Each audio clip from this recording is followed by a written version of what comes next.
साथ बदतमीजी की थी। बता, क्या तू अपनी बहन के साथ भी ऐसा करता है? एक लड़की थी। उसके माँ बाप इस दुनिया में नहीं थे। वह एक पुराने किराए के मकान में अकेली रहती थी और डिलीवरी का काम करके अपना पेट पालती थी। एक दिन काम से लौटते समय कुछ लड़कों ने उसके साथ बहुत बदतमीजी की, हंसे, गंदे शब्द बोले और सबके सामने उसकी बेइज्जती की। वह डर और शर्म के मारे कुछ बोल भी नहीं पाई। वह चुपचाप घर आ गई। वह अपनी मरी हुई माँ की तस्वीर के सामने बैठ गई। रात का वक्त हो रहा था और फूट फूट कर रोते हुए बोली, अम्मा, अगर आज आप जिंदा होती तो कोई मेरी तरफ आंख उठाकर भी नहीं देखता। अचानक कमरे का बल्ब झिलमिलाया। लड़की के शरीर में तेज झटका आया। उसकी आंखें स्थिर हो गईं और उसकी आवाज बदल गई। माँ की आत्मा उसके शरीर में आ चुकी थी। वह लड़की घर से बाहर निकली। पैर उसके थे लेकिन नजर और सोच माँ की थी।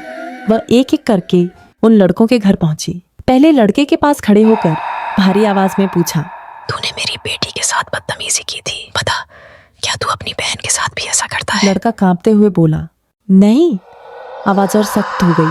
जब अपनी बहन के साथ नहीं करता तो मेरी बेटी के साथ करने की हिम्मत कैसे की? अगले ही पल उसकी चीख अधूरी रह गई।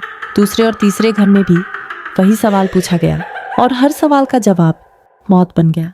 सुबह हुई। शहर में डर फैला हुआ था। वह लड़की फिर से अपने कमरे में थी, शांत, जैसे कुछ हुआ ही ना हो। बस माँ की तस्वीर के सामने उसकी आंख से एक आंसू गिरा और धीमी सी आवाज आई, माँ, बेटी